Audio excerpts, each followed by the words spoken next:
नमस्कार दोस्तों, आपका मेरा चैनल में स्वागत है। मैं आपको आज गाज का व्रत की कहानी सुनाने जा रही हूँ। अगर आपको कहानी अच्छी लगे तो कमेंट बॉक्स में राधे राधे जरूर लिखें। साथ ही अगर मेरे चैनल का सब्सक्राइब नहीं किए हैं तो सब्सक्राइब करें और बेल आइकन को प्रेस करें ताकि हर एक वीडियो का नोटिफिकेशन आपको मिलता रहे। अब सुनिए एक कहानी। एक राजा था और एक रानी थी। वे दोनों महल में रहते थे। उनके कोई संतान ना थी, इसलिए दोनों बड़े दुखी रहा करते थे। एक दिन रानी बोली, हे गाज माता, यदि मेरे गर्भ रह जाए तो मैं तेरा श्रृंगार करूंगी। गाज माता की कृपा से रानी की गर्भ रह गया, परंतु रानी उनका श्रृंगार करना भूल गई। एक दिन रानी का लड़का पालने में सो रहा था कि गाज माता की कोप से बड़े जोर की आंधी आई और पालने को उड़ाकर ले गई और एक भीलनी के यहाँ पलना में जाकर रख दिया। उस भीलनी ने ना तो धन ही था और ना संतान। वे जंगल में घास लाते और इसी को बेचकर जीवन निर्वाह करते थे। भील जब जंगल से वापस आया तो उसने पालने में लड़का देखा। उसे देखकर बहुत खुश हुआ और उसका पालन पोषण बड़ी लाल प्यार से करने लगा। एक धोबी था जो राजा व भील दोनों में कपड़े धोता था। इधर राजा के महल में शोरगुल मचा हुआ था कि गाज माता लड़के को उड़ा ले गई।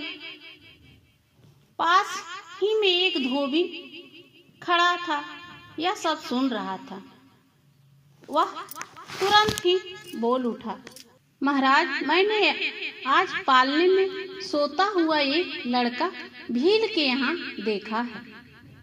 तब राजा ने नौकरों को आज्ञा की कि भील के यहाँ बुलाओ। नौकरों ने भील को महल में बुलाकर ले आया। तब राजा ने भील से पूछा कि तेरे घर में पालने सहित लड़का कैसे पहुंचा?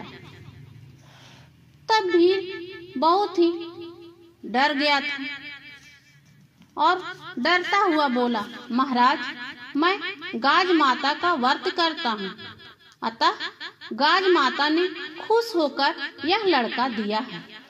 यह सुनकर राजा रानी को अपनी पुरानी बात याद आ गई। राजा ने भी अपने मन में सोचा कि हमने गाज माता का श्रृंगार करने को कहा था, परंतु पुत्र होने के बाद हमने नहीं किया, इसलिए हमारा पुत्र चला गया।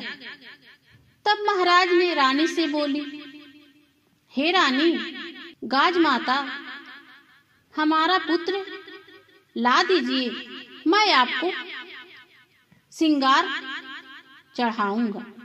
गाज माता ने राजा रानी का पुत्र ला दिया। तब रानी ने खूब उजमन किए। भीलनी को भी गाज माता की कृपा से पुत्र दे दिए।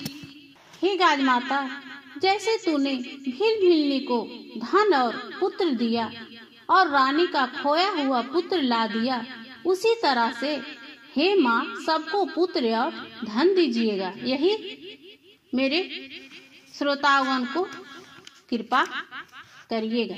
इसकी पूजा विधि इस प्रकार है। यह व्रत भाद्र माह में रखा जाता है। अगर किसी की लड़का हुआ हो या लड़के की शादी हुई हो तो उसी साल भाद्रपद में किसी शुभ दिन को देखकर गाज का व्रत रखकर उपासना करें। 7 जगह 4 पूड़ी, थोड़ा थोड़ा खीरा रखकर उस पर रुपया या कपड़ा रखें।